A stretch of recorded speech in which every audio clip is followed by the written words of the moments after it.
నా పేరు రాచమల్లు హరినాథ్ రెడ్డి, సీనియర్ న్యాయవాదిగా అనంతపురం బార్ అసోసియేషన్లో 30 సంవత్సరాలు ప్రాక్టీస్ చేస్తూ ఉన్నా. ప్రధానంగా శ్రీబాగ్ ఉడంబడిక ప్రకారం 1937లో కుదుర్చుకున్న ఒప్పందం ప్రకారం కర్నూలుకు శాశ్వత హైకోర్టును ఉండాలి అని చెప్పేసి అప్పట్లో ఒప్పందం చేసుకున్నారు. సరే, కాలక్రమేణా దాన్ని ఏదో పక్కకు పెట్టేశారు. ప్రస్తుతం ఉన్నటువంటి ప్రభుత్వం చంద్రబాబు నాయుడు గారు కర్నూలులో శాశ్వత హైకోర్టు బెంచ్ ఏర్పాటు చేస్తామని చెప్పేసి ఎన్నికల్లో హామీ ఇచ్చాడు. హామీ ఇచ్చిన తర్వాత ఇంతవరకు ఎటువంటి ప్రపోజల్స్ కానీ ఏమీ పంపకుండా ఇప్పుడు మొన్న ఈ మధ్య వచ్చారు లోకేష్ గారు, తర్వాత చంద్రబాబు నాయుడు గారు కర్నూలుకి వచ్చి ఏం చెప్తా ఉన్నారు, కర్నూలులో సర్క్యూట్ బెంచ్ ఏర్పాటు చేస్తాము అంటున్నారు. సర్క్యూట్ బెంచ్ అంటే కేవలం అది క్యాంప్ ఆఫ్ రావడం పోవడం ఉంది. దానివలన రాయలసీమకు ఒరిగేది ఏమీ లేదు. సర్క్యూట్ బెంచ్ను మేము పూర్తిగా వ్యతిరేకిస్తున్నాం. శాశ్వత హైకోర్టు బెంచి ఎన్నికల్లో హామీ ఇచ్చినట్లు శాశ్వత హైకోర్టు బెంచ్ని ఏర్పాటు చేస్తారా, చేయండి రాయలసీమలో, లేకుంటే మాకు సర్క్యూట్ బెంచ్ వద్దు. ఈ విధమైనటువంటి మోసపూర్ ఎన్నికల్లో ఒక విధానం అనాదిగా మోసం చేస్తూనే ఉన్నారు. ఇది కొత్తగా కాదు. రాయలసీమ అంటేనే వాళ్ళకి మామూలుగా సవతి తల్లి ప్రేమ చూపిస్తున్నారు. రాయలసీమ వాసులు మేము ఒక రాష్ట్రంలో మేము కూడా భాగం అనేది రాజకీయ పార్టీలు గుర్తించాలనేది మా డిమాండ్. ఇంకొకటి, రాయలసీమకు వచ్చిన ప్రాజెక్టులు కూడా కోస్తా ప్రాంతానికి తరలించకపోవడం అనేది ఎంత అన్యాయమైన పని. హైకోర్టు ఏర్పాటు చేశారు పోయిన గవర్నమెంట్లో. హైకోర్టు ఇక్కడ ప్రకటించిన వెంటనే, ఈ గవర్నమెంట్ వచ్చిన వెంటనే హైకోర్టును తీసేసుకుంది. అక్కడ లా యూనివర్సిటీ వచ్చింది. లా యూనివర్సిటీని ఆయన పోయిన మా ముఖ్యమంత్రి వర్యులు దాన్ని ప్రారంభించినారు. అది కూడా తీసుకొని పోయి ఈరోజు అమరావతిలో పెడుతున్నారు. ఇక్కడ వచ్చిన AIIMS, all India institute of medical science, దాన్ని కూడా తీసుకొని పోయి మంగళగిరిలో పెట్టినారు. అంటే రాయలసీమ వాళ్ళ మనుషులు కాదమ్మా మేము? మాకి హక్కులు లేవా? మేమేమన్నా సౌతి తల్లి కొడుకులా? అన్నీ తీసుకొని పోయి అక్కడే ఏర్పాటు చేయడం అనేది మరి ఏ సమంజసమా? మేము బతకొద్దా? రాయలసీమ వాసులు మేము కరువు ప్రాంతం అని, దేశంలోనే కరువు ప్రాంతం అని తెలిసి కూడా మీరు ఏం చేస్తున్నారు? ఏ పరిశ్రమలు తీసుకొస్తున్నారు? తీసుకొని పోయి ఇక్కడ కర్నూలులో ఏర్పాటు చేసిన హైకోర్టుని తీసుకొని పోతే, లా యూనివర్సిటీని తీసుకుపోతే, అనంతపురంలో మెడికల్ కాలేజ్ ఎయిమ్స్ని తీసుకొని పోతే, ఇంకా ఏం చేస్తున్నారు? బాంబులు తయారు చేసేటివి, గన్నులు తయారు చేసి ఇటు పెడుతున్నారు. ఇది అన్యాయం కదా? చంద్రబాబు నాయుడు గారు, ఆయన విద్యాశాఖ మంత్రి లోకేష్ బాబు ఏదో చెప్పిన 90 సంవత్సరం లోపల వచ్చిన వెంటనే సంవత్సరం లోపల ఏర్పాటు చేస్తానని చెప్పినాడు. సంవత్సరం ఎన్ని ఏళ్ళు అయింది? 3 సంవత్సరాలు అవుతుంది. ఇప్పుడు మళ్ళా కర్నూలు వచ్చిన సందర్భంగా 90 రోజుల్లో సర్క్యూట్ బెంచ్ 90 రోజుల్లో బెంచ్ ఏర్పాటు చేస్తానన్నాడు. ఇది ఎక్కడ అన్యాయం ఇది? అంటే చెప్పుకుంటూ పోతూనే ఉంటారా? సంవత్సరం అన్నాడు, 2 ఏళ్ళు అయిపోయి 2 ఏళ్ళ తర్వాత మళ్ళీ 90 రోజులు అయిపోతుంది. మీరు ఒక మాట మీద ఉండరా?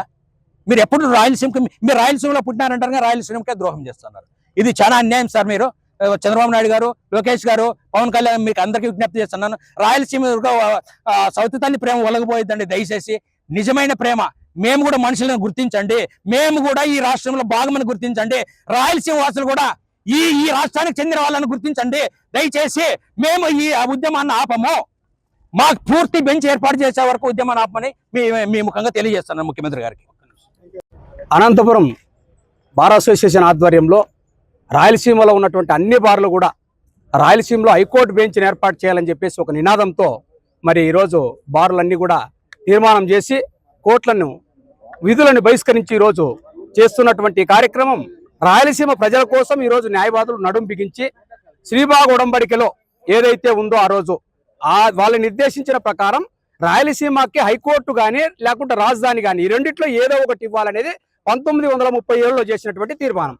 ఆ తీర్మానానికి విరుద్ధంగా ఈరోజు అతి దారుణంగా అయిపోతూ ఈ ప్రాంతం నుంచి 52 మంది ఎమ్మెల్యేలు మళ్ళా ఎంపీలు ఎన్నికైనటువంటి ఈ కూటమి ప్రభుత్వంలో ఉన్నటువంటి వాళ్ళు మౌనం వహిస్తూ ఈ ప్రాంతంలో ఉన్నటువంటి ప్రజల యొక్క హక్కులను హరిస్తూ ఈ రోజు మళ్ళీ మనకి ఏదైతే ఎన్నికలకు ముందు ఇచ్చినటువంటి హైకోర్టు బెంచ్ కాదు, హైకోర్టుని ఏర్పాటు చేస్తామని లాస్ట్కి బెంచ్ అని చెప్పి ఈరోజు సర్క్యూట్ బెంచ్ అంటున్నారు.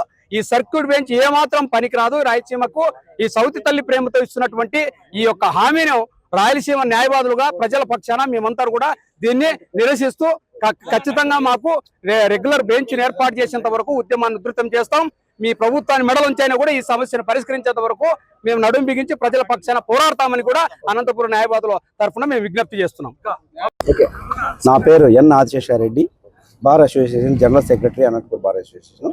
ఈరోజు ఇంతమంది న్యాయవాదులు ఈ ఉద్యమం ఎందుకు చేస్తున్నారంటే 1937లో ఏదైతే శ్రీబాగ్ గోడంబేడిక ప్రకారం ఏదైతే హైకోర్టును ఏర్పాటు చేస్తామని చెప్పి కర్నూలుకి ప్రభుత్వాలు అప్పటి నుంచి కూడా రాయలసీమ నుంచి ఎంతోమంది నాయకులు ఎన్నికైతూనే ఉన్నారు.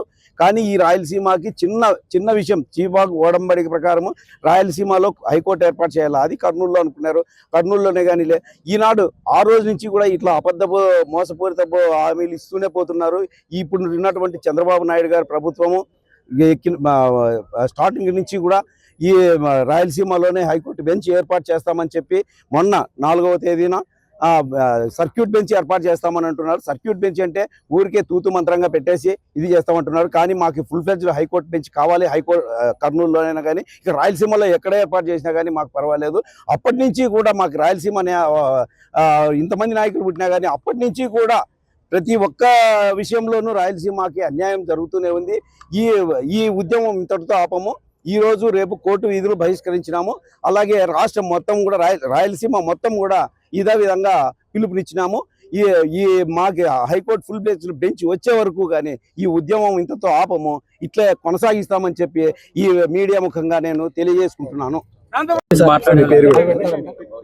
రాయలసీమ న్యాయవాదుల ఐక్యత వర్ధిల్లాలని కోరుకుంటూ రాయలసీమ ప్రజలు కోరినటువంటి కోరికకు ఒప్పందంగా 1937 నవంబర్ 16న రాసుకున్నటువంటి శ్రీబాగ్ ఒడంబడిక ఏదైతే ఉందో ఆ ఒడంబడికలో రాయలసీమ ప్రజలు కోరిన మేరకు రాజధాని కానీ లేకపోతే హైకోర్టు కానీ వారు ఏది కోరుకుంటే అది ఇస్తామని చెప్పారు. 1953లో మద్రాసును పోగొట్టుకొని మద్రాసు నుంచి బయటకు వచ్చినప్పుడు మనకి ఇచ్చినటువంటిది రాజధాని.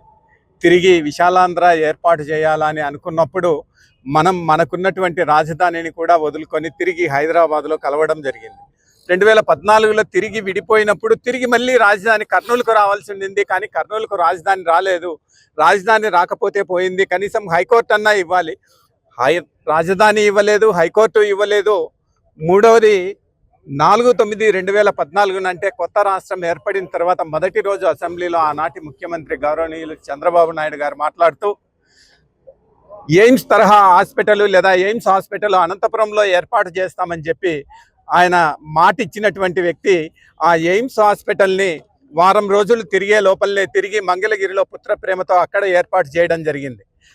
అమరావతి తప్ప ఇంకా ఈ ప్రాంతంలో ఏమీ ఉండాల్సిన అవసరం లేదు అని చెప్పి మన డబ్బంతా కూడా తీసుకువెళ్ళి మన వెంకటేశ్వర స్వామి డబ్బు కానీ మల్లికార్జున స్వామి డబ్బు కానీ లేకపోతే మనం కట్టేటువంటి మైండ్ల నుంచి వచ్చేటువంటి డబ్బు కానీ మొత్తం అంతా కూడా తీసుకువెళ్ళి తల మీద 50,000 రూపాయల లెక్కన ఈరోజు రాష్ట్రం అంతా కూడా ప్రజల మీద అప్పు మోపుతూ దాదాపు 1,00,000 కోట్ల రూపాయల పెట్టుబడితో ఈరోజు చేస్తున్నారు. కానీ అక్కడికి వెళ్ళి చూసినట్లయితే మీరు కానీ మేము కానీ అక్కడ కంప చెట్లు మొలిచినటువంటి భూములు తప్ప ఇంకేమీ లేనటువంటి పరిస్థితి ఉంది. కాబట్టి ఈరోజు మళ్ళీ తిరిగి మేము మా హైకోర్టు మాకు ఇవ్వండి అని అడుగుతున్నాం. రాజధాని కాకపోయినా హైకోర్టు అయినా ఇవ్వాలి అనేటువంటిది ఈ రాయలసీమ ప్రజల చిరకాల వాంఛ. అంటే 1913లో మొదలుపెట్టినటువంటి మోసపూరిత ఆలోచనలు కాంగ్రెస్ మహాసభ బాపట్లలో జరిగినప్పుడు చెప్పినటువంటిది ఏదైతే ఉందో అది అప్పటి నుంచి ఇప్పటి వరకు కూడా కొనసాగిస్తున్నటువంటి పరిస్థితులు ఉన్నాయి. ఎవరు కూడా దాని గురించి మాట్లాడరు. ఆ విధంగా ఉన్నటువంటి పరిస్థితుల్లో తిరిగి న్యాయవాదులే ఈరోజు తిరిగి బజారుకి ఎక్కాల్సినటువంటి పరిస్థితి వచ్చింది. కాబట్టి ప్రభుత్వం ఇప్పటికైనా కూడా సానుకూలంగా స్పందించి హైకోర్టు వారితో సుప్రీంకోర్టు వారితో చర్చలు జరిపి రాయలసీమలో ఎక్కడైనా సరే మాకు హైకోర్టుని ఏర్పాటు చేయవలసిందిగా డిమాండ్ చేస్తున్నాం.